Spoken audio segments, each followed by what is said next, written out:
Hello प्यारे बच्चों, आप सभी का स्वागत है फिजिक्स प्रो एकेडमी में। अपन आज बात करेंगे विमाओं के उपयोग के बारे में। अपन ने अभी तक विमाओं के दो उपयोग पढ़े हैं। पहला उपयोग था विमाओं की सहायता से किसी भी समीकरण को सत्यता की जांच करना कि समीकरण सही है या फिर नहीं, उसका लिए अपन उपयोग पढ़ा था लास्ट क्लास में। उसके बाद में किसी भी भौतिक राशि के मात्रक को एक पद्धति से दूसरे पद्धति में परिवर्तित करना, ये दो उपयोग अपने पढ़े थे। जो दूसरा उपयोग है कि एक मात्रक पद्धति से दूसरे मात्रक पद्धति में परिवर्तित करने वाला, उसका एक अपने एग्जाम्पल किया था, एक न्यूटन को डायन में परिवर्तित करने। इससे आगे अपन आज एक दो और एग्जाम्पल करेंगे, उसके बाद में नए सूत्र निर्माण के बारे में पढ़ने वाले। तो ये वीडियो देखने से पहले लास्ट क्लास का वीडियो देखना बहुत ज़्यादा ज़रूरी है, उसके बगैर ये समझ में आना थोड़ा सा मुश्किल हो सकता है। तो जानना वीडियो, यदि आपने लास्ट वीडियो नहीं देखा है तो लास्ट वीडियो पहले देखें, उसके बाद में इस वीडियो पर ज़रूर रहें। तो अपन बात करेंगे आज, इसका क्वेश्चन करने वाले हैं कि एक जूल को अर्ग में परिवर्तित कीजिए।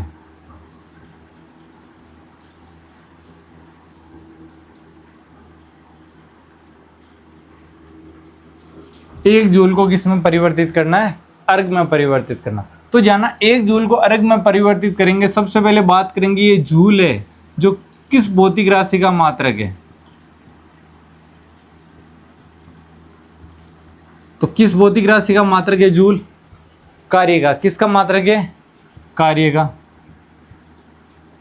सबसे पहले आपको काम यही करना है, जूल और अर्ग किस भौतिक राशि का मात्रक है वो आपको जानना जरूरी है। यदि क्वेश्चन में दे रखा है कि कार्य का मात्रक एक जूल है, उसको अर्ग में परिवर्तित किया, सबसे बढ़िया।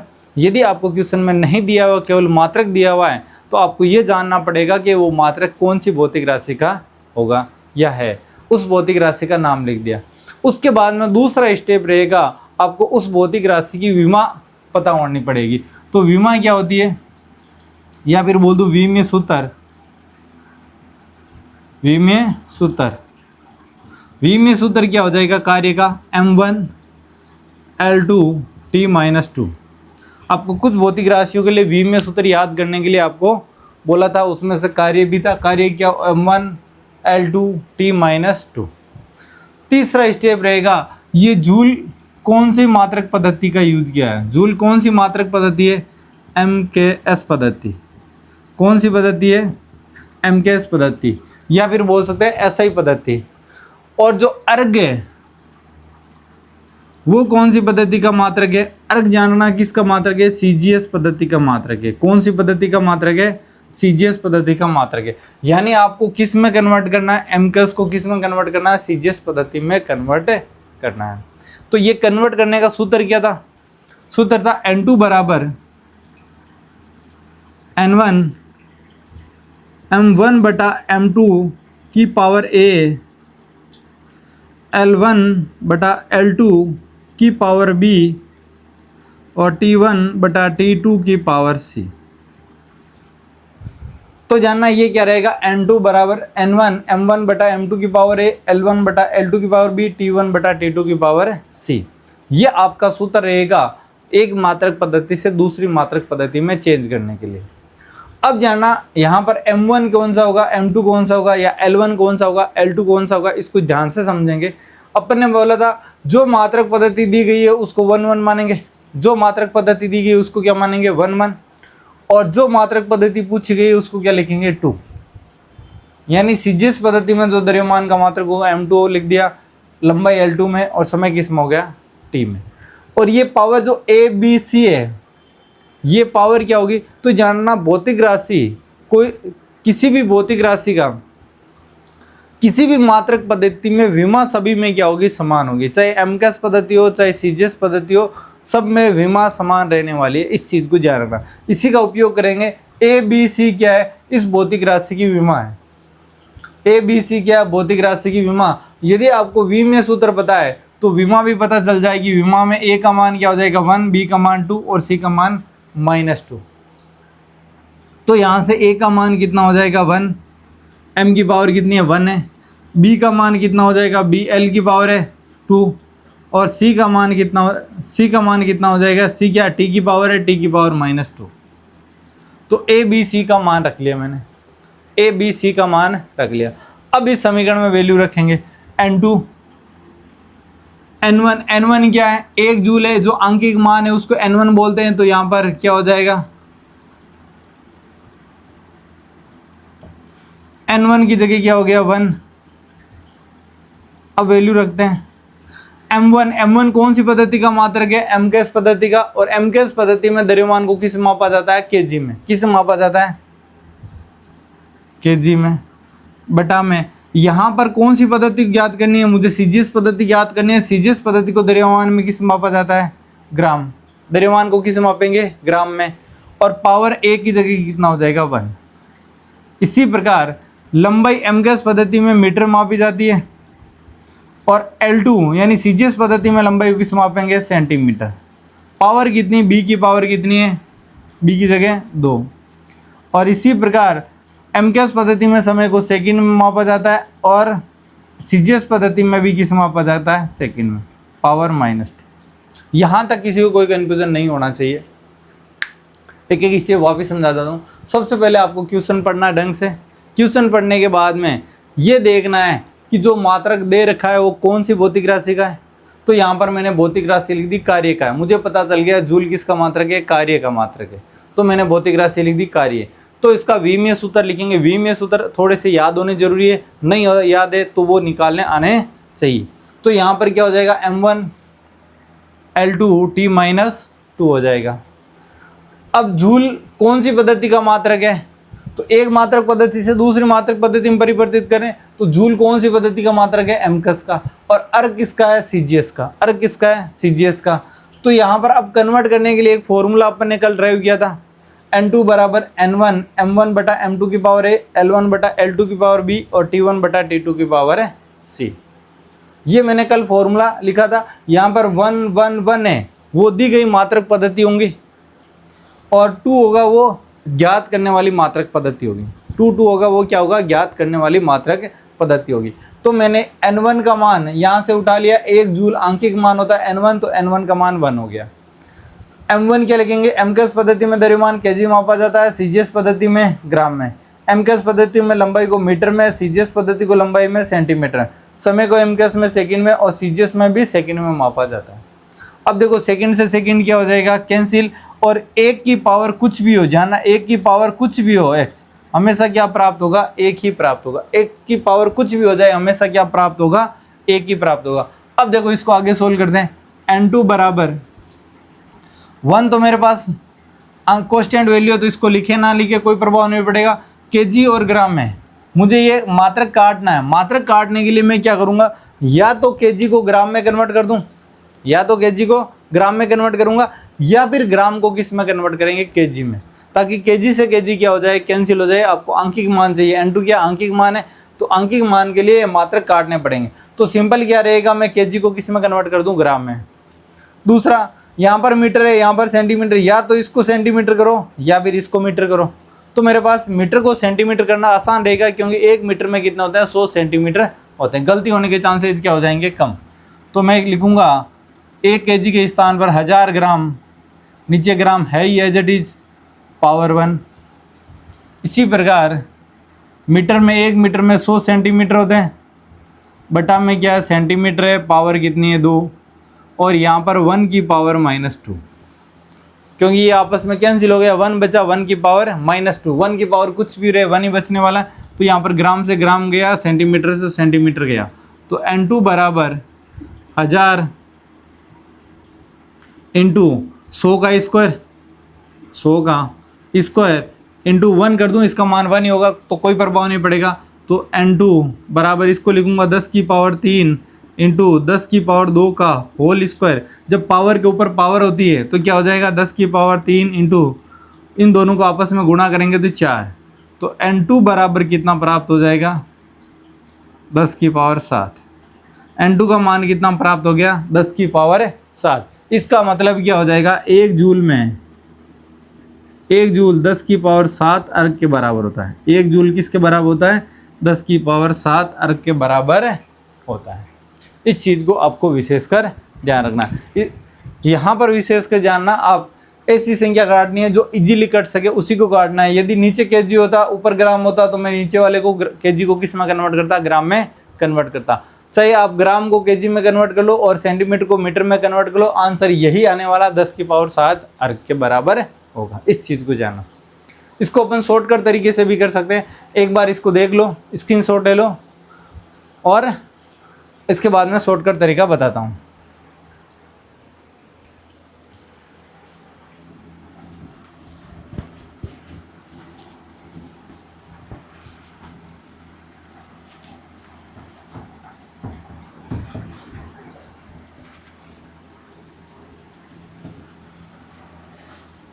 शॉर्टकट तरीके में आपको क्या करना पड़ेगा, विशेषकर जानना। आपको दिया हुआ 1 जूल, 1 जूल है, तो सबसे पहले आपको यह पता होना पड़ेगा कि एक जो जूल है कौन सी मात्रक पद्धति है, सॉरी जूल है वो कौन सी भौतिक राशि का मात्रक है।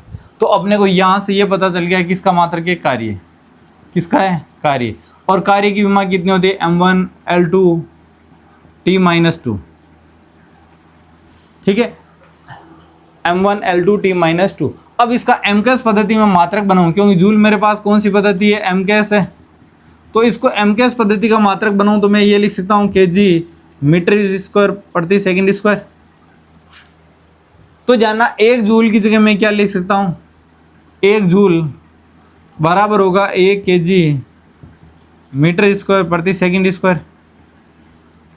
1 जूल बराबर होगा 1 केजी मीटर स्क्वायर प्रति सेकंड स्क्वायर। अब जानना अर्ग किसका मात्रक है, सीजीएस पद्धति का मात्रक है। तो आपको इस वैल्यू को, इस पूरी वैल्यू को किस में कन्वर्ट करना पड़ेगा, ग्राम सेंटीमीटर का स्क्वायर बटा सेकंड स्क्वायर। यदि इसमें कन्वर्ट कर दें तो ये क्या हो जाएगा, अर्ग के बराबर होगा। ये किसके बराबर होगा, अर्ग के बराबर होगा। तो यहाँ पर सीधा सीधा कर सकते हो, 1 केजी की जगह मुझे क्या करना है, ग्राम करना है, तो मैं इसको क्या लिखूंगा, 1000 ग्राम इंटू मीटर को मुझे क्या चाहिए, सेंटीमीटर चाहिए, तो 1 मीटर को 100 सेंटीमीटर लिख दिया, इसका क्या कर दिया स्क्वायर, और बटा में मुझे सेकंड स्क्वायर चाहिए तो सेकंड स्क्वायर। अब यहाँ से क्या करूँगा, 1000 मेरे पास है तो 1000 को लिख दिया 10 की पावर 3 इंटू, यहाँ पर देखो 100 इंटू 10 की पावर 2 है, 100 को 10 की पावर 2 करेंगे यानी 2 जीरो और आ जाएगा, 100 इंटू 100 हो जाएगा, और 100 इंटू 100 को क्या लिखूँगा, 10 की पावर 4, और यहाँ पर रहेगा ग्राम, और यहाँ पर क्या बचेगा, सेंटीमीटर स्क्वायर, और ये second square as it is. तो 10 की पावर 3 और 10 की पावर 4 कितना हो जाएगा, 10 की पावर 7 ग्राम प्रति सेंटीमीटर स्क्वायर, क्यूब नहीं होगा स्क्वायर होगा, बटा में सेकंड स्क्वायर। यही क्या कहलाता है, पूरा का पूरा मान अर्ग के बराबर होता है। तो 1 जूल कितने के अर्ग के बराबर हो जाएगा, 10 की पावर 7 अर्ग के बराबर हो जाएगा। इस चीज़ को ध्यान रखना। एक और क्वेश्चन करके देख लेते हैं।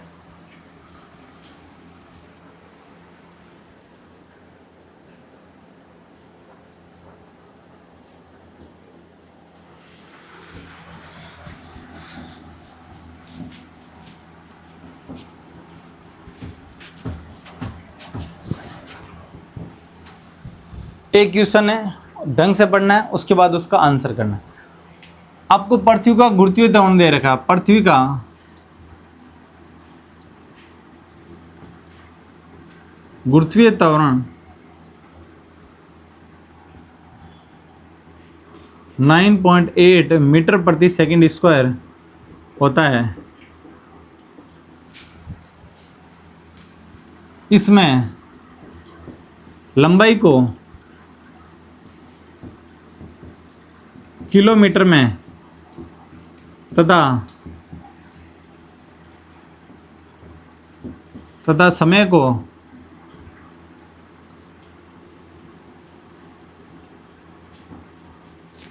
को मिनट में,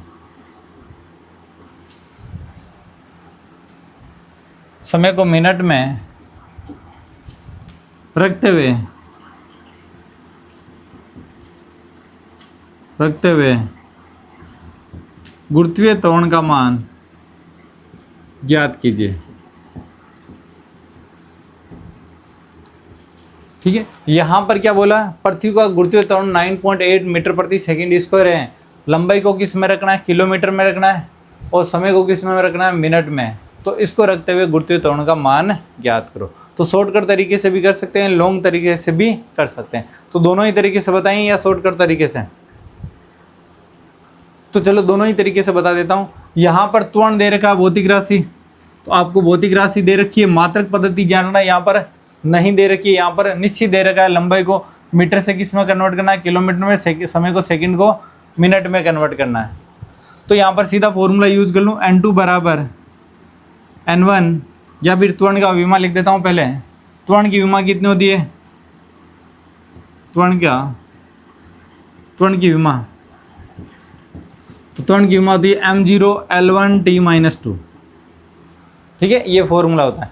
अब फॉर्मूला रखता हूँ N2 बराबर N1 M1 बटा M2 पावर A, L1 बटा L2 पावर B और T1 बटा T2 पावर C।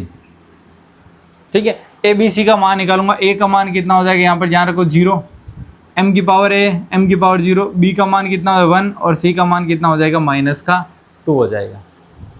अब आपको पता है किसी भी मात्रक की पावर 0 हो गई, इसका वैल्यू क्या हो जाएगी, 1 हो जाएगी, उसकी वैल्यू क्या हो जाएगी, 1 हो जाएगी। तो अपन क्या लिखेंगे, N2 बराबर N1 का मान क्या दे रखा है 9.8, N1 का मान कितना दे रखा है 9.8 इंटू M1 बटा M2 की पावर क्या है 0, एक बार के लिख देते हैं, M1 बटा M2 की पावर 0, L1 बटा L2 की पावर 1 और T1 बटा T2 की पावर -2। अब इसको विशेष कर ध्यान रखना है, यहाँ पर पावर 0 आ गई, इसका मतलब इसका मान कितना हो जाएगा, 1 हो जाएगा। इसका मान कितना हो जाएगा, 1 हो जाएगा। अब यहाँ पर जो L1 और L2 क्या रखेंगे, T1 और T2 क्या रखेंगे। मैंने बोला L1 1 है वो दिया गया है और 2 है वो पूछा गया है। तो विशेषकर यहाँ पर ध्यान रखना बच्चों, किस प्रकार करेंगे, 9.8 इसका मान 1 हो जाएगा इंटू L1 किस में दे रखा है, मीटर में दे रखा है, किस में दे रखा है, मीटर में। और L2 ज्ञात किस में करना है, किलोमीटर, तो यहाँ पर क्या करूँगा, किलोमीटर। पावर कितनी है 1। इसी प्रकार T1 क्या दिया हुआ है, क्या सेकंड दिया हुआ है, क्या सेकंड, और ज्ञात किस में करना है, मिनट में। ज्ञात किस में करना है, मिनट में, पावर -2। यहाँ तक किसी को कन्फ्यूजन है, ये समझ में आ गया तो अब आसानी से कर सकते हो आप। जानना 1 क्या होगा, दिया गया, और 2 क्या होगा, पूछा गया है। तो मेरे पास L1 था, L1 कौन सा, लंबाई का मात्रक किसा कौन सा दिया हुआ था, मीटर। पूछा हुआ कौन सा था, किलोमीटर, तो मीटर ऊपर लिख दिया, किलोमीटर नीचे। समय सेकंड दिया हुआ था, पूछा हुआ क्या था, मिनट, सेकंड ऊपर मिनट नीचे। अब देखो इसको आगे सोल्व कर रहे हैं। N2 बराबर 9.8 इंटू 1 को लिखे ना लिखे कोई प्रभाव नहीं पड़ेगा, ये पावर प्लस में, तो ऊपर तो मीटर है, नीचे में क्या लिख दूँ 1000 मीटर, 1 किलोमीटर को क्या लिख सकता हूँ 1000 मीटर, और ये पावर माइनस है, तो इसको प्लस करने के लिए मैं पूरी टर्म को क्या करूँगा, उल्टा कर दूंगा। तो ऊपर क्या हो जाएगा, मिनट, और नीचे क्या हो जाएगा, सेकंड, और पावर किस में हो जाएगी, प्लस में। पावर किस में हो जाएगी, ये पावर माइनस में, माइनस को उल्टा करते हैं, व्युत्क्रम करते हैं, क्या होता है, प्लस हो जाएगा। ये मीटर से मीटर कैंसिल, तो N2 बराबर 9.8 इंटू 1/1000 इंटू यहाँ पर मिनट, 1 मिनट में कितने सेकंड होते हैं, 60 सेकंड बटा में सेकंड, और इसका क्या करेंगे, स्क्वायर। सेकंड से सेकंड भी क्या हो गया, कैंसिल हो गया, सेकंड से सेकंड क्या हो गया, कैंसिल। तो N2 बराबर 9.8 इंटू 1/1000 इंटू 60 इंटू 60, 2 0 से 2 0 क्या हो गया, कैंसिल। ये कितना हो गया, 36, तो 9.8 इंटू 36/10, 36/10। इसको जब गुणा करेंगे तो ध्यान रखना लगभग वैल्यू आएगी। यदि ये 10 होता, 10 से 10 कैंसिल, 36, यानी 10 के पास में, तो 35 पॉइंट कुछ आएगा, 35.2 मात्र क्या हो जाएगा, किलोमीटर प्रति मिनट स्क्वायर। किलोमीटर प्रति क्या हो जाएगा, मिनट स्क्वायर। जो गुरुत्वीय त्वरण का मान होगा किलोमीटर प्रति मिनट में कितना हो जाएगा, 32.2। करने का तरीका सिंपल सा है, जो अपन ने स्टेप समझे थे उसी के बेस पर अपन ये सारा का सारा किया है। इसको ध्यान में रखना है आपको। कोई भी चीज़ कन्फ्यूजन है तो कमेंट करके ज़रूर बताएं। आराम से कर सकते हो इसे, इसमें किसी को कोई दिक्कत नहीं आएगी। लेकिन ध्यान रखना, जब आप कॉम्पिटिटिव तैयारी करोगे, जेई और नीट का पेपर दोगे, तो उस समय ये प्रोसेस फॉलो नहीं कर सकते। ये आपका बेसिक 11th का प्रोसेस रहेगा, उसको शॉर्टकट तरीके से किस प्रकार किया जाएगा उसको ध्यान में रखते हैं। तो शॉर्टकट तरीका क्या रहेगा,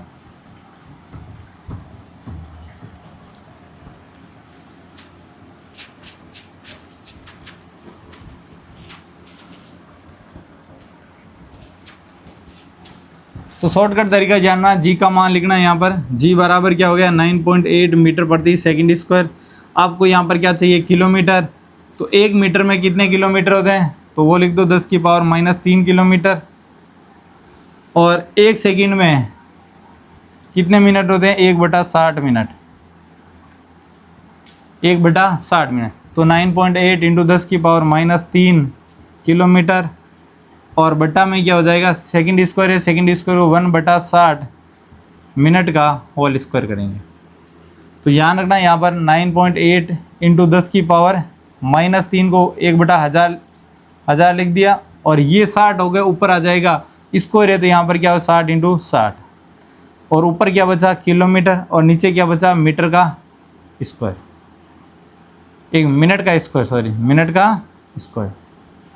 अब काटेंगे 2 0 से 2 0 36, और इसे गुणा करेंगे, ये लगभग 10 होता तो 36 प्राप्त होता, यहाँ पर क्या हो जाएगा 35.2 किलोमीटर प्रति मिनट स्क्वायर, मिनट का स्क्वायर। इस चीज़ को जानना, ये करने का तरीका रहेगा शॉर्टकट। जब आप जेई का पेपर देने जा रहे हो या नीट का पेपर देने जा रहे हो, तो इस तरीके से भी आप शॉर्टकट तरीके से करोगे, पूरी डिटेल में आपको करने की आवश्यकता नहीं है। यदि आप 11th का पेपर दे रहे हो, 11th के अनुसार बेसिक तैयार करना है, तो बेसिक के लिए बेसिक कॉन्सेप्ट ही यूज किया जाएगा, इस चीज़ को ध्यान में रखना है। अब अपन बात करेंगे अगले उपयोग के बारे में।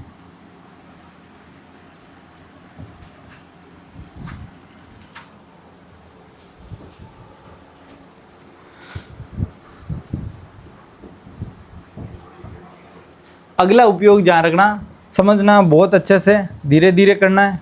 पहला क्वेश्चन करेंगे, जानना इसको क्वेश्चन की सहायता से ही समझा जाता है, इसको क्वेश्चन की सहायता से ही समझा जाएगा, इस चीज़ को ध्यान रखना है।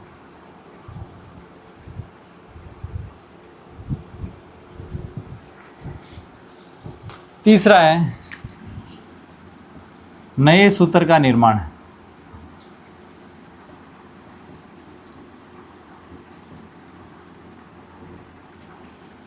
नए सूत्र का निर्माण करना है। तो नए सूत्र का निर्माण, नए सूत्र का निर्माण के कॉन्सेप्ट को अपन क्वेश्चन की सहायता से ही समझेंगे। कि एक क्वेश्चन लिखूंगा और उसकी सहायता से बताएंगे किस प्रकार इसको सॉल्यूशन करेंगे। ये पूरे प्रोसेस से ही कर सकते हैं, शॉर्टकट तरीका इसका कुछ भी नहीं है, इस चीज़ को ध्यान रखना। तो सबसे पहले बात करूंगा क्वेश्चन की।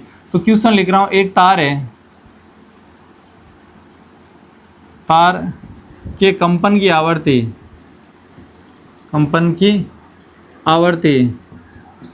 आवृत्ति को यहाँ पर स्मॉल n से प्रदर्शित करेंगे। एक तार के कंपन की आवृत्ति, कोमा लगा लूँ, तार में उत्पन्न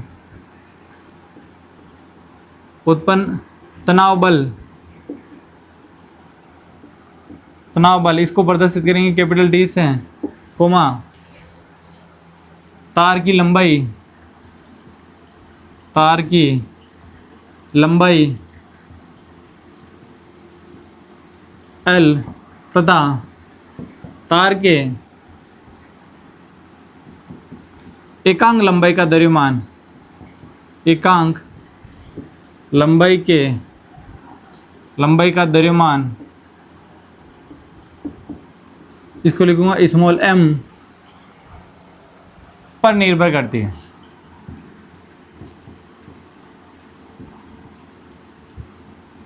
निर्भर करती है।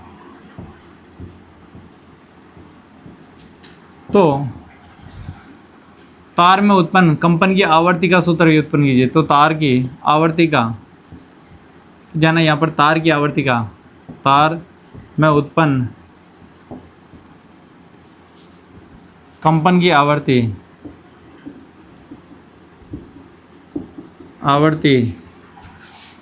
का सूत्र निर्माण कीजिए, सूत्र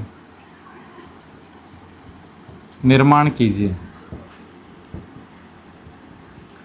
देखो क्वेश्चन आपको इस प्रकार दिया रहेगा कि कोई तार है, मैंने एक तार ले लिया, एक खींच के बांध लिया, अब इसको मैं कंपन कराऊं तो कंपन करवाएंगे तो उसमें क्या होगा, वाइब्रेशन उत्पन्न होगा, और उस वाइब्रेशन की जो आवृत्ति होगी वो क्या होगी, वो जानना तार जितना ज़्यादा लंबा होगा उस पर निर्भर करेगा, लंबा है या छोटा है तो उसके अनुसार कंपन की आवृत्ति उस पर निर्भर करने वाली है। तार में कितना खिंचाव उत्पन्न किया, तनाव बल क्या होता है, तार में उत्पन्न खिंचाव, तो इस खिंचाव बल पर भी निर्भर करेगा और तार के एकांक लंबाई के द्रव्यमान पर भी निर्भर करता है। तो यहाँ पर जो ज्ञात करना, सबसे पहले देखते हैं आवर्ती। आवर्ती ज्ञात करने में मैंने लिख दिया n है, जो आवर्ती है वो किसके समानुपाती लिखूंगा, यहाँ पर तनाव बल के T के किसके समानुपाती होगा, L के, और किसके समानुपाती होगा, स्मॉल m के। यहाँ तक किसी को कोई कंफ्यूजन नहीं होना चाहिए। आवर्ती है वो तनाव बल के और समानुपाती है, और यहाँ पर लंबाई के समानुपाती तथा स्मॉल m द्रव्यमान के क्या होगा, एकांक लंबाई के द्रव्यमान के समानुपाती। अब मुझे कन्फर्म नहीं है कि समानुपाती है या फिर युत कर्मानुपाती, तो मैं यहाँ पर पावर ले रहा हूँ, कुछ भी ले सकता हूँ, XYZ या ABC, तो मैंने पावर ले लिया ABC। A का मान प्लस में आएगा तो समानुपाती हो जाएगा, यदि माइनस में आएगा तो युत कर्मानुपाती हो जाएगा। B का मान प्लस में आएगा तो लंबाई के समानुपाती हो जाएगा, और B का मान माइनस में आएगा तो लंबाई के युत कर्मानुपाती। इसी प्रकार एकांक लंबाई के द्रव्यमान यदि C पावर प्लस में आ जाए तो समानुपाती, वरना युत कर्मानुपाती। इस प्रकार इसको सोल्व करते हैं, इस चीज़ को जानना। अब बात रहे समीकरण तीनों हो गए, एक समीकरण, दूसरा समीकरण और तीनों समीकरण को सम्मिलित लिखना चाहूँ तो मैं इस प्रकार लिख सकता हूँ, n समानुपाती होता है T की पावर A, L की पावर B, M की पावर C। एक चीज़ और बता देता हूँ आपको, इसको समीकरण को आगे पीछे कैसे ही लिख सकते हो आप, M की पावर A लिख सकते हो, L की पावर C लिख सकते हो और T की पावर B लिख सकते हो, इससे कोई प्रभाव नहीं पड़ेगा। पावर ABC आप कैसे भी लगा सकते हो, उससे कोई प्रभाव नहीं पड़ने वाला, इस चीज़ का भी ध्यान रखना है। पावर आप किसी भी तरीके से लगा सकते हैं। अब यहाँ पर समानुपाती नियतांक हटाऊंगा तो यहाँ पर क्या हो जाएगा, कोस्टेंट आ जाएगा, कोस्टेंट T की पावर A, L की पावर B और M की पावर C। ये समीकरण 4। अब कोस्टेंट क्यों लगाया, क्योंकि कोस्टेंट विमीय रूप से यदि समीकरण का निर्माण करते हैं तो वहाँ पर कोस्टेंट वैल्यू का जो मान होता है वो विमीय रूप से अपन ज्ञात नहीं कर सकते, इसलिए इसका वैल्यू को, उस कोस्टेंट वैल्यू को अपन क्या मान लेंगे, के मान लेंगे, उस कोस्टेंट वैल्यू को क्या मान लेंगे, के मान लेंगे। अब जानना, जो भी अपन ने राशि है, आवर्ती है, तनाव बल है, लंबाई है और एकांक लंबाई का द्रव्यमान, इन सब की विमा लिखनी पड़ेगी, अपने को आनी चाहिए। तो आवर्ती की विमा क्या होती है, आवर्ती की विमा, आवर्ती होता है स्मॉल n क्या होता है, कंपन बटा समय, इसका मतलब t-1, m0 l0 t-1। आवर्ती की विमा कितनी होगी, m0 l0 t-1। जानना विमा आनी जरूरी है, इसके बगैर विमीय रूप से अपन समीकरण का निर्माण या सूत्र का निर्माण नहीं कर सकते हैं, ये बात ध्यान रखना, विमाएं आनी जरूरी है। आवर्ती आ गई, उसके बाद तनाव बल है, तनाव बल एक तरह का बल ही है, तनाव बल T, जो बल की विमा होगी वही तनाव बल की हो जाएगी, m1 l1 t-2। लंबाई है, L क्या, तार की लंबाई, लंबाई की विमा क्या होगी, L1 हो जाएगी, तो m0 l1 t0। अब जानना एकांक लंबाई का द्रव्यमान, इसको विशेष कर ध्यान रखना, एकांक लंबाई का द्रव्यमान, एकांक लंबाई का द्रव्यमान क्या होता है, टोटल द्रव्यमान, कुल द्रव्यमान बटा में कुल लंबाई, टोटल द्रव्यमान बटा कुल लंबाई। द्रव्यमान को किससे प्रदर्शित करेंगे, m से, और टोटल लंबाई क्या हो जाएगी, l। तो यहाँ पर स्मॉल m की विमा आ जाएगी m1 l-1 t0। ये आपको चारों जो राशियाँ थी उनकी विमाएं लिख दी। इस तरह यहाँ तक आप सॉल्यूशन करोगे। उसके बाद में क्या करना है, यहाँ पर मैं इस क्वेश्चन को आगे बढ़ा रहा हूँ, एक बार ये क्वेश्चन देख लो, क्वेश्चन को हटा के फिर मैं इसको सॉल्यूशन करूँगा, ठीक है। यहाँ पर आएगा नहीं, यहाँ तक किसी को कोई कन्फ्यूजन है, जानना वापस पढ़ लेता हूँ क्वेश्चन।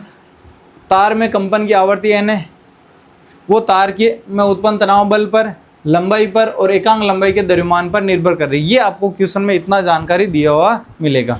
अब आपको पूछा गया उस कंपन की आवृत्ति का सूत्र व्युत्पन्न कीजिए। तो सूत्र व्युत्पन्न करने के लिए आप क्या करोगे, आवृत्ति समानुपाती जिस पर भी निर्भर कर रही है वहां पर समानुपाती निशान लगा दिया। टी पर निर्भर कर रही तो टी के समानुपाती, एल पर निर्भर कर रही तो एल के समानुपाती, एकांक लंबाई के द्रव्यमान पर निर्भर कर रही तो आवर्ती समानुपाती, तीनों के, तीनों पर निर्भर कर रही है। अब मुझे नहीं पता है कि समानुपाती है या फिर व्युत्क्रमानुपाती है, उसके लिए मैंने क्या कर दिया, यहाँ पर पावर लगा दी ए बी सी, यानी सभी पे क्या लगा दी, पावर। और सभी पे पावर लगाने से क्या हो गया, यहाँ पर पावर यदि प्लस में आएगी तो समानुपाती हो जाएगी, पावर यदि माइनस में आएगी तो व्युत्क्रमानुपाती हो जाएगी। मुझे नहीं पता तो मैंने कन्फर्म नहीं लिखा यहाँ पर समानुपाती या व्युत्क्रमानुपाती। पावर माइनस में भी तो हो सकती है, पावर माइनस में भी हो सकती है, इस चीज़ को जानना, पावर माइनस में होगी तो व्युत्क्रमानुपाती हो जाएगा। अब देखो यहाँ पर समीकरण तीनों को मैं सम्मिलित रूप में लिख दिया, आवर्ती इस पर भी निर्भर कर रही है, इस पर भी है, तीनों के समानुपाती है। और समानुपाती के लिए यहाँ पर कोष्टेंट ले लिया के, समानुपाती हटाने के लिए मैंने कोष्टेंट ले लिया के। कोष्टेंट वैल्यू के क्यों लिया, किसी भी सूत्र में, जैसे गतिज ऊर्जा का सूत्र है हाफ mv², तो जो 1/2 है वो विमीय रूप से अपन प्राप्त नहीं कर सकते, क्योंकि उसकी विमा ही नहीं होती है, क्योंकि उसकी विमा ही नहीं होगी तो अपन विमीय रूप से इसको कैसे प्राप्त कर पाएंगे। तो वहां पर वो कोष्टेंट वैल्यू का मान हो जाएगा 1/2। इसी प्रकार यदि इस आवर्ती के सूत्र में यदि कोष्टेंट वैल्यू रहेगी तो उस कोष्टेंट वैल्यू को क्या लेंगे, के। यदि कोष्टेंट वैल्यू कुछ भी नहीं रहती, वहां पर के का मान किसके बराबर हो जाएगा, 1 के बराबर हो जाएगा। अपने को के का मान नहीं आ रहा है तो कोई दिक्कत नहीं, अपन के ही लिखेंगे, अपन के ही लिखेंगे। उसके बाद में जितनी भी ये भौतिक राशियां, जैसे आवर्ती है, तनाव बल है, लंबाई है, एकांक लंबाई का द्रव्यमान, इन सब की विमाएं लिखनी है, इन सब की क्या करोगे, विमाएं लिखोगे। उसके बाद में वापस इस समीकरण 4 में इस सभी की विमाएं लिखते हैं। समीकरण 4 में सभी की क्या लिखूंगा, विमा। और विमा लिखने से पहले मैं यहाँ पर क्वेश्चन को हटा रहा हूँ क्योंकि मुझे जगह चाहिए। अब यहां से मैं ऊपर कर रहा हूं वापस, यानी आवर्ती की विमा लिख देता हूं m0 L0 t-1। तो आवर्ती की विमा क्या हो जाएगी, m0 L0 t-1 बराबर के कोष्टेंट है, उसको लिखने की आवश्यकता ही नहीं है, के की जगह के ही रखेंगे, कोई विमा नहीं होती है। अब तनाव बल की विमा लिखेंगे L1 m1 L1 t-2, power क्या ए तो ए लगा दिया, पावर ए है तो ए लगा दिया। इसी प्रकार दिखाई दे रहा, ठीक है। इसी प्रकार लंबाई की विमा लिखेंगे, लंबाई है, लंबाई की पावर बी है, तो m0 L1 t0 पावर क्या हो गई, बी। इसी प्रकार एकांक लंबाई के द्रव्यमान की विमा रखेंगे m1 L-1 t0 पावर क्या हो जाएगी, सी। ये ना मैंने इनकी विमा लिख दी और जिसके ऊपर जो पावर है पावर लगा दी, टी की पावर ए, बी की पावर एल, एल की पावर बी और एम की पावर सी है। तो मैंने ये किया, टी की पावर लगा दी, एल की पावर लगा दी और स्मॉल एम की पावर लगा दी। अब इसको पावर को अंदर गुणा करूंगा, ये मेरे पास सूत्र क्या हो जाएगा, m0 L0 t-1 बराबर के को लिखें या ना लिखे कोई प्रभाव नहीं पड़ेगा, m की पावर m a से गुणा करेंगे, l की पावर a से गुणा करेंगे और t की पावर -2 को गुणा करेंगे तो 2 है। इसी प्रकार यहाँ पर b से गुणा करेंगे, m का मान 0 है, l का मान b है और t का मान 0, क्योंकि 0 को किसी भी संख्या से गुणा करेंगे क्या प्राप्त होगा, 0 ही प्राप्त होगा। इसी प्रकार यहाँ पर इसको गुणा करेंगे, m की पावर c है और l की पावर -c है और t की पावर 0। अब जानना LHS साइड की विमा बराबर होगी RHS साइड की विमा, यानी कोई भी समीकरण विमीय रूप से सत्य हो उसके लिए ये कंडीशन है, लेफ्ट साइड की विमा और राइट साइड की विमा आपस में क्या होनी चाहिए, बराबर होनी चाहिए। यानी लेफ्ट साइड में जो भी विमीय सूत्र बन रहा है वही विमीय सूत्र कहाँ पर बनना चाहिए, राइट साइड में बनना चाहिए। तो यहाँ पर लेफ्ट साइड में एक ही विमीय सूत्र है m0 L0 t-1, तो राइट साइड में जो विमीय सूत्र बनेगा वो भी किस में लिखेंगे, MLT में लिखेंगे। किस में लिखेंगे, MLT में लिखेंगे। तो सबसे पहले द्रव्यमान देख रहा हूँ, द्रव्यमान यहाँ पर क्या है, m की पावर a है तो a प्लस का तो प्लस लगा दो, माइनस है तो माइनस। यहाँ पर 0 है लिखने की आवश्यकता नहीं, यहाँ पर क्या c, तो यहाँ पर क्या हो जाएगा a+c, यहाँ पर क्या हो जाएगा a+c। इसी प्रकार l की पावर देखते हैं, l की पावर यहाँ पर कितनी है a, यहाँ पर कितनी है b और यहाँ पर कितनी है -c, यहाँ पर कितनी है -c। इसी प्रकार t की पावर देख रहे हैं, यहाँ पर -2 है, यहाँ पर 0, यहाँ पर 0 लिखने की आवश्यकता नहीं। अब अपन यहाँ पर क्या करेंगे, घातों की तुलना करेंगे। क्या करेंगे, घातों की तुलना, घातों की तुलना करने पर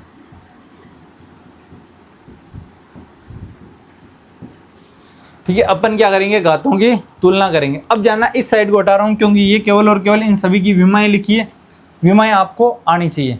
अब ये वाला हटा रहा हूँ, वो वाला भी अपन कॉन्सेप्ट काम में लेंगे। इसका कोई यूज़ नहीं है। अब तो जानना घातों की तुलना करोगे, सबसे पहले देखो a प्लस सी बराबर क्या हो जाएगा, यहाँ पर a प्लस सी है, यहाँ पर क्या जीरो, a प्लस सी बराबर क्या हो जाएगा जीरो, यहाँ पर क्या है a plus B minus C बराबर भी क्या हो जाएगा जीरो, और माइनस का 2a बराबर किसके हो जाएगा माइनस का 1 के। ये मेरे पास 3 समीकरण प्राप्त हो गए। जानना समीकरण ये वाला है, 3 समीकरण प्राप्त है, a प्लस सी बराबर zero, a plus B minus C बराबर जीरो, माइनस का 2a बराबर माइनस 1, तो माइनस से माइनस कैंसिल, तो a बराबर कितना हो जाएगा 1/2। a का मान क्या प्राप्त हो गया 1/2। अब इस समीकरण से मुझे a का मान लिखना चाहूँ तो मैं इस समीकरण से लिख सकता हूँ a बराबर क्या होगा माइनस का c, a बराबर क्या होगा माइनस का c, या फिर मुझे c का मान ज्ञात करना है तो c बराबर क्या लिख सकता हूँ माइनस का a का मान ज्ञात कर लिया तो c बराबर क्या हो जाएगा माइनस का 1/2, c बराबर क्या हो जाएगा माइनस का 1/2। मुझे a का मान पता चल गया, c का मान पता चल गया, तो यहाँ से b का मान ज्ञात कर सकता हूँ, तो b बराबर कितना हो जाएगा माइनस का c इधर आके प्लस का हो जाएगा और a इधर आके क्या हो जाएगा माइनस का। तो b बराबर c की वैल्यू क्या रखेंगे माइनस का 1/2 और a की वैल्यू माइनस लगाने के बाद a की वैल्यू 1/2, तो माइनस 1/2 और माइनस 1/2 क्या हो जाएगा माइनस का 1। तो b बराबर क्या निकल गया यहाँ पर माइनस का 1। अब a b c की विमा आ गई सभी के पास, तो a b की c की विमा आ गई, तो इन विमाओं को कहाँ पर रखेंगे समीकरण 4 में। कहाँ रखेंगे समीकरण 4 में रखेंगे। तो यहाँ पर n आवर्ती k कोस्टेंट हो जाएगा, t की पावर क्या a की जगह 1/2, उसके बाद में l की पावर क्या -1 तो -1, और उसके बाद स्मॉल m है, स्मॉल m पावर c है, c का मतलब -1/2। तो मैं इसको इस प्रकार लिख सकता हूँ क्या t की पावर 1/2 और यहाँ पर l की पावर +1 हो जाएगा नीचे आके, इसी प्रकार स्मॉल m की पावर 1/2 हो जाएगा। यहाँ पर लिख सकता हूँ इस प्रकार। तो जानना यहाँ पर मैं क्या करूँगा n बराबर k 1/l को तो एक साइड में लिख दिया, ये 1/l होगा एक साइड, t की पावर हाफ और m की पावर हाफ, मैं इसको इस प्रकार लिख सकता हूँ क्या t और m की पावर होल पावर हाफ। एक ही बात है जानना, ये भी पावर आती है, ये भी पावर आती है, इन दोनों की होल पावर लगा दूं तो यहाँ पर दोनों साथ में क्या हो जाएगी पावर आ जाएगी। तो यहाँ पर n बराबर क्या हो जाएगा k/l, 1 है 1 को लिखने की आवश्यकता नहीं है, पावर हाफ का मतलब हो जाएगा रूट। तो ये इसका फॉर्मूला बन गया। आवर्ती बराबर क्या हो जाएगा k/l रूट में t/m। ये मेरे पास किसी भी तार के कंपन की आवर्ती का सूत्र निकल गया है। इस प्रकार सूत्र को व्युत्पन्न करेंगे। तो सबसे पहले विशेष के जानना, क्वेश्चन को ढंग से पढ़ना है, उसके बाद जो चीज़ ज्ञात करनी है वो मैंने एक साइड लिखी, मुझे आवर्ती की ज्ञात करनी थी तो सभी जो भी निर्भरता है वो मैं आवर्ती के समानुपाती लिख दिया। आवर्ती तनाव बल पर निर्भर कर रही थी, आवर्ती लंबाई पर निर्भर कर रही है, आवर्ती एकांक लंबाई व द्रव्यमान पर निर्भर कर रही थी। तो यहाँ पर जानना अपन 3 ही भौतिक राशियों की तुलना कर सकते हैं और 3 ही निकाल सकते हैं। तो यहाँ पर देखो क्या बन जाएगा, यहाँ पर मुझे समानुपाती और व्युत्क्रमानुपाती का रिलेशन नहीं पता, तो मैंने क्या कर दिया पावर लगा दी A B C. Power plus में आएगी तो समानुपाती, पावर माइनस में आएगी तो व्युत्क्रमानुपाती। इस चीज़ को ध्यान रखना। अब मैंने इस तीनों को साथ में लिख दिया, n समानुपाती होगा t की पावर a, l की पावर b, m की पावर स्मॉल m की पावर c। अब जैसे ही समानुपाती नियतांक है यहाँ पर क्या लगा दिया कोस्टेंट, और इसको समीकरण दे दिया 4। अब इस समीकरण चारों की मैं क्या लिखूंगा विमा, आवर्ती की विमा लिखेंगे। ठीक है, विमा आनी जरूरी है, विमा के बगैर इस क्वेश्चन को सोल्व नहीं कर पाएंगे, और इसका कोई शॉर्टकट तरीका भी नहीं है। और बता दूं आपको करने का तरीका यही रखना पड़ेगा। तो आवर्ती का सूत्र क्या होता है t-1, तो मैंने विमाओं के साथ में लिख दिया m0 l0 t-1। इसी प्रकार तनाव बल होगा, तनाव बल क्या बल है तो बल का विमीय सूत्र क्या होता है m1 l1 t-2। पावर ए तो उसको पावर को सभी को ए से गुणा कर दिया। इसी प्रकार एल लंबाई है, लंबाई की विमा क्या होती है एल होगी, तो m0 l1 t0। पावर क्या लगा दी बी, तो बी से गुणा करेंगे पावर को। यहाँ पर जानना एकांक लंबाई का द्रव्यमान है, यहाँ पर m मत कर देना केवल और केवल, गलत आंसर हो जाएगा। क्योंकि एकांक लंबाई का द्रव्यमान होता है टोटल द्रव्यमान बटा टोटल लंबाई। तो यहाँ पर द्रव्यमान में किसका भाग लग रहा है, लंबाई का लग रहा है, तभी एकांक लंबाई का द्रव्यमान आ रहा है। तो यहाँ पर जो इसकी विमा होगी m1 l-1 होने वाली है। तो यहाँ पर बच्चों के द्वारा गलती हो सकती है। ये विमाएं मैंने सारी यहाँ पर लगा दी जो पावर के साथ में। अब पावर को अंदर से गुणा करेंगे, ए को 1 से गुणा करेंगे ए हो जाएगा, ए को ए से गुणा करेंगे 1 हो जाएगा, ए को -2 से गुणा करेंगे माइनस का 2a हो जाएगा। इसी प्रकार b को गुणा करूंगा 0 से तो 0, b को 1 से गुणा किया b को 0 से गुणा किया 0, c को मैंने 1 से गुणा किया c को -1 से गुणा किया -c और c को 0 से किया 0। अब मेरे पास इस चीज का आपको जानना है, कोई भी समीकरण सत्य है इसके लिए वो हमेशा v में रूप से सत्य होना बहुत ज्यादा जरूरी है। यदि कोई समीकरण v में रूप से सत्य है तो वो कभी भी सत्य नहीं हो सकता। इस चीज को जानना, v में रूप से यदि असत्य है, v में रूप से असत्य है तो वो कभी भी सत्य नहीं हो सकता है। तो यहाँ पर v में रूप से सत्य करेंगे और v में रूप से सत्य करने के लिए लेफ्ट साइड और राइट साइड की विमाएं आपस में क्या होगी, बराबर होगी। लेफ्ट साइड और राइट साइड की विमा आपस में क्या होगी, बराबर।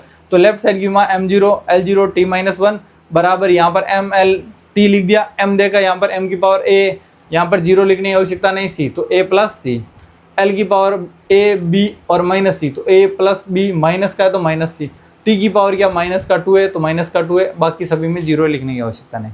अब ये बराबर कब होगी, जब a प्लस c बराबर 0 हो जाए, ये भी किसके बराबर 0 हो जाए, ये किसके बराबर हो जाए -1 के। तो यहाँ से मैंने a का मान निकाल दिया, a का मान 1/2 है और यहाँ से मुझे c का मान निकालना है तो c बराबर a को इधर भेजेंगे, माइनस का a हो जाएगा, माइनस का a वैल्यू रखते हैं, c बराबर माइनस का 1/2।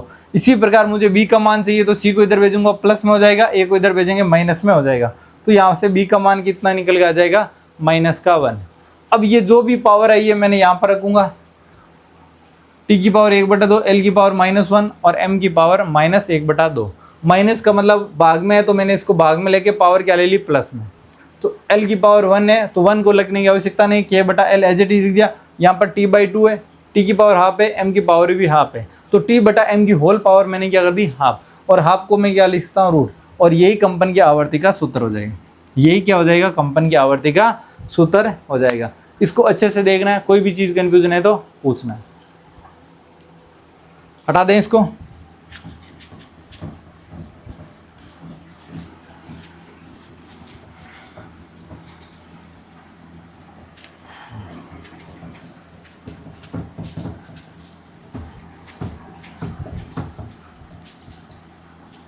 इसका एक और क्वेश्चन करते हैं। क्वेश्चन लिखेंगे, एक सरल लोलक है, एक सरल लोलक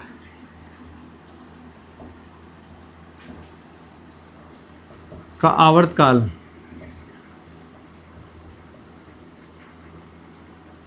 को t से प्रदर्शित करेंगे। एक सरल लोलक का आवर्तकाल t है, वह लोलक की लंबाई पर, लंबाई L पर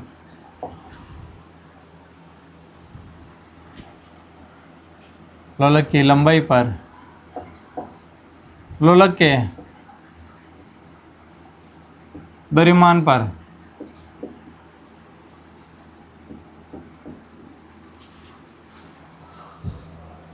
तथा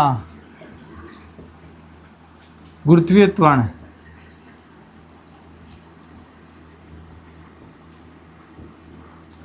जी पर निर्भर करती है।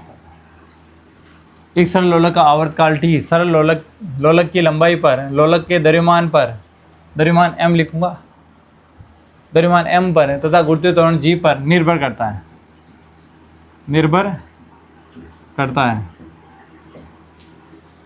तो आवर्तकाल का सूत्र व्युत्पन्न करें। तो क्या करना, आवर्तकाल का सूत्र व्युत्पन्न करना। तरीका क्या रहेगा, सेम रहेगा। आपको आवर्तकाल का सूत्र चाहिए तो क्या लिखोगे, t समानुपाती, यहाँ से शुरू कर देते हैं। t समानुपाती क्या हो जाएगा, l लंबाई पर निर्भर कर रहा है, t समानुपाती हो जाएगा m द्रव्यमान पर निर्भर कर रहा है, और t समानुपाती क्या हो जाएगा, g पर निर्भर कर रहा है। जो निर्भर कर रहा है मैंने लिख दिया। अब मुझे नहीं पता समानुपाती या युद्धक्रमानुपाती, तो मैंने लिख दिया पावर a b और c, पावर क्या लगा दी, a b c। अब यहाँ पर देखो मैं इसको साथ में लिख सकता हूँ, t समानुपाती होगा l की पावर a, m की पावर b और g की पावर क्या हो जाएगी, c। और यहाँ पर समानुपाती नियतांक घटाएंगे तो कोष्टेंट आ जाएगा k, l की पावर a, m की पावर b और g की पावर c। तो जाना इसको समीकरण 1, समीकरण 2 और समीकरण 3, और ये मेरे पास हो गया समीकरण 4। इसके बाद में अपन ने क्या स्टेप किया था, सभी की विमाएं लिखी थी। सबसे पहले क्या करना है, क्वेश्चन पढ़ना है, सरल लोलक का आवर्तकाल का सूत्र व्युत्पन्न करना। तो आवर्तकाल किस पर निर्भर करेगा, लंबाई पर, तो लंबाई पर। द्रव्यमान पर तो द्रव्यमान पर, और गुरुत्वीय त्वरण पर तो गुरुत्वीय त्वरण पर। तो यहाँ पर ए बी सी पावर लगा देंगे, क्योंकि समानुपाती और युक्त क्रमानुपाती नहीं पता, कितनी बार कर रहा है वो भी नहीं पता, लंबाई पर एक बार कर रहा है या दो पर कर रहा है नहीं पता, इसलिए मैं क्या करूँगा, ए बी सी पावर लगा दूंगा। उसके बाद में समीकरण तीनों को साथ में लिखूंगा और ये समानुपाती नियतांक हटा के क्वेश्चन लिए। उसके बाद में अपने को क्या ज्ञात करनी है, विमा लिखनी है। क्या लिखनी है, विमा। आवर्तकाल क्या होता है, आवर्तकाल, आवर्तकाल की विमा क्या होती है, समय की विमा क्या हो जाएगी, m0 L0 T1। समय की विमा कितनी हो जाएगी, आवर्तकाल समय का मात्रक क्या होता है, सेकंड, और इसको किससे प्रदर्शित करेंगे, t से। उसके बाद लंबाई है, लंबाई की विमा क्या हो जाएगी, m0 L1 T0। द्रव्यमान है, क्या है द्रव्यमान, द्रव्यमान की विमा क्या हो जाएगी, m1 हो जाएगी L0 T0। अगला क्या है, गुरुत्वीय त्वरण है, गुरुत्वीय त्वरण, और गुरुत्वीय त्वरण की विमा क्या हो जाएगी, m0, जो त्वरण की होती है L_T-2 वही गुरुत्वीय त्वरण की होगी, इस चीज़ को जानना। चारों की विमा लिख दी। अब इस समीकरण में विमा लिखते हैं। तो सबसे पहले टी की विमा m0 L0 T1 बराबर, कोष्टेंट है तो कोष्टेंट को एज इट इज लिख दिया। अब किसकी विमा लिखनी है, L की विमा लिखनी है, तो m0 L1 T0, पावर कितनी है a। उसके बाद में द्रव्यमान की m1 L0 और T0, पावर b। और उसके बाद त्वरण की तो m0 L1 T-2, power c। ठीक है, यहाँ पर सही से लिख देता हूँ, दिखाई नहीं देगा, पावर 0। अब यहाँ पर क्या करेंगे, इसको लिखूंगा m0 L0 T1, यहाँ पर तो कांस्टेंट है। अब इसको m L और T में लिखने वाला हूँ। m की पावर, यहाँ पर एक स्टेप और लिख देता हूँ ताकि आपको अच्छे समझ आए। a को अंदर गुणा करूंगा तो 0 से गुणा करेंगे 0 ही रहेगा, L की पावर a, T की पावर 0। b से गुणा करूंगा m की पावर b, L की पावर 0, T की पावर 0। c से गुणा करूंगा, यहाँ पर क्या हो जाएगा, m की पावर 0, L की पावर c और T की पावर -2c। अब यहाँ पर क्या करने वाले हैं अपन, इसको MLT के रूप में लिखते हैं। MLT के रूप में लिखेंगे m0 L0 T1 के कोष्टेंट हो जाएगा m L और T, m की पावर 0, b और 0, तो यहाँ पर क्या हो जाएगा b, L की पावर a, L की पावर 0, L की पावर c, यानी a प्लस c, और T की पावर 0 0 और -2c। अब क्या करेंगे, LHS की विमा बराबर क्या हो जाएगी, RHS की विमा। यदि समीकरण सही है तो दोनों की विमा आपस में क्या होनी चाहिए, बराबर होनी चाहिए। बराबर होगा इसका मतलब b बराबर क्या हो गया, 0। b बराबर क्या हो गया, 0। b का मान मुझे सीधा ही पता चल गया। उसी प्रकार L की पावर 0, L की पावर क्या, a प्लस c बराबर क्या हो जाएगा, 0। इसी प्रकार यहाँ पर कितना, -2c बराबर, यहाँ पर क्या, +1, तो c बराबर कितना हो जाएगा, -1/2। c बराबर क्या हो गया, -1/2। और यहाँ से मुझे a का मान चाहिए, तो a बराबर क्या हो जाएगा, -c, तो a बराबर हो जाएगा माइनस क्या हो जाएगा, प्लस, तो 1/2। ये मेरे पास a b c की विमा आ गई। किसकी विमा आ गई, a b c की विमा आ गई। तो a b c की विमा को मैं समीकरण 4 में रखूंगा। कहाँ पर रखेंगे, समीकरण 4 में। 4 कौन सा है, ये वाला। तो यहाँ पर समीकरण वैल्यू रखेंगे t बराबर के, L की पावर a की जगह कितना हो जाएगा, 1/2, L की पावर 1/2। उसके बाद m की पावर b का मान क्या, 0, और g की पावर c का मान -1/2। m की पावर 0 होने का मतलब 1 हो गया, तो t बराबर क्या हो जाएगा, k L की पावर 1/2 और g की पावर 1/2। तो इसको मैं इस प्रकार भी लिख सकता हूँ, k L/g की होल पावर 1/2। तो यहाँ पर इसको लिखूंगा, t बराबर हो जाएगा k रूट में L/g। और लिख सकते हो, यदि मान याद है तो k का मान कितना हो जाएगा, 2 पाई रूट में L/g। ये क्या हो जाएगा, यदि k का मान याद है तो लिख सकते हो, वरना नहीं लिखोगे। k का मान कितना होता है, 2 पाई, t बराबर 2 पाई रूट में L/g। ये क्या हो जाएगा, सरल लोलक के आवर्तकाल का सूत्र हो जाए। इसका मतलब क्या है, लोलक की लंबाई बढ़ाने पर लोलक का आवर्तकाल क्या होता है, बढ़ता है। लोलक का आवर्तकाल क्या होगा, बढ़ेगा। और यहाँ पर अपन ने क्वेश्चन में कहा द्रव्यमान पर निर्भर करा, लेकिन सूत्र में आवर्तकाल में द्रव्यमान का कोई रोल नहीं रहने वाला। इस चीज को भी ध्यान में रखना आपको। तो सिंपल से तरीके से करेंगे, जो चीजें आपको पूछी गई समानुपाती तो समानुपाती लिखेंगे। मुझे नहीं पता युद्ध क्रमानुपाती है तो मैंने पावर ABC लगा दी। क्या लगा दी? ABC। तो विशेष के जानना वापस देख लो, आवर्तकाल निर्भर कर रहा है लंबाई पर, द्रव्यमान पर और गुरुत्वीय त्वरण पर। तो L के समानुपाती, M के समानुपाती और G के समानुपाती लगा दिया। उसके बाद में मुझे नहीं पता था समानुपाती या फिर युद्ध क्रमानुपाती, मैं तो सबको समानुपाती लिख रहा हूँ। तो यहाँ पर मुझे पता कर नहीं है तो मैंने इसके ऊपर पावर लगा दी ABC। ABC पावर लगाने का मतलब क्या, जब मैं यहाँ से ABC का मान पता करूँगा तो मेरे पास यदि पावर प्लस में आएगी तो समानुपाती हो जाएगा, पावर युद्ध क्रमानुपाती होगा तो पावर माइनस में होगा तो युद्ध क्रमानुपाती हो जाएगा। तो यहाँ तीनों समीकरण को साथ में लिखा। समानुपाती नियतांक हटाने के लिए यहाँ पर क्या लगाएंगे? कांस्टेंट। यहाँ पर क्या लगाएंगे? कांस्टेंट। जैसे ही समीकरण 4 प्राप्त होगा, जो भी चारों राशियाँ भौतिक राशियाँ उन सभी की विमाएँ लिखेंगे। विमाएँ आपको याद होनी चाहिए, विमा लिखेंगे और इन विमाओं को वापस इस समीकरण में पुट करेंगे। समीकरण पुट कर दी और जिसके पावर ऊपर जिसके पावर L पर पावर A, M पर पावर B और G पर पावर C, तो उनकी विमाओं पर वापस पावर सेम लगाएंगे। तो उसके बाद पावर को अंदर गुणा कर दिया और उसके बाद तीनों को MLT के रूप में एक सूत्र में लिख दिया। यदि बेस समान है तो घातें जुड़ती है, तो M की जो भी बेस होगी तो M की पावर 0 प्लस B प्लस 0 तो B रहेगा, तो मैंने 0 को लिखा नहीं। इसी प्रकार L की power A plus 0 plus C तो A प्लस C 0 को लिखने की आवश्यकता नहीं। इसी प्रकार T की पावर 0 है, T की पावर 0 माइनस का 2C तो माइनस का 2C। अब यहाँ पर तुलना करेंगे। तुलना करने के लिए क्या करते हैं? LHS साइड बराबर RHS साइड, तो तुलना करेंगे तो M की पावर 0 होनी चाहिए। यहाँ पर M की पावर क्या है? B। इसका मतलब B किसके बराबर होगा? 0 के बराबर। B किसके बराबर होगा? 0। यहाँ पर L की पावर क्या? 0। यहाँ पर L की पावर क्या? A plus C। इसका मतलब इन दोनों का योग किसके बराबर होगा? 0 के बराबर होगा। इन दोनों का योग किसके बराबर होगा? 0 के बराबर। यहाँ पर T की पावर 1 है प्लस का, यहाँ पर T की पावर माइनस का 2C है। इसका मतलब माइनस 2C किसके बराबर होगा? प्लस 1 के बराबर होगा। किसके बराबर होगा? प्लस 1 के। ये लिख दिया। यहाँ से C की वैल्यू निकाल दी माइनस का 1/2। C की वैल्यू पता चल गई तो यहाँ से A की वैल्यू निकाल दी 1/2। ये मैंने वहाँ पावर है वो सारी समीकरण 4 में पुट कर दी। समीकरण 4 में पुट कर दी। L की पावर 1/2, M की पावर 0, G की पावर माइनस 1/2। M की पावर 0 मतलब 1 हो गया, 1 को लिखने की आवश्यकता नहीं है। G की पावर माइनस में तो उसको भाग में लेकर आए। L की पावर 1/2, G की पावर भी 1/2, तो इसकी होल पावर मैंने 1/2। 1/2 का मतलब हो गया रूट।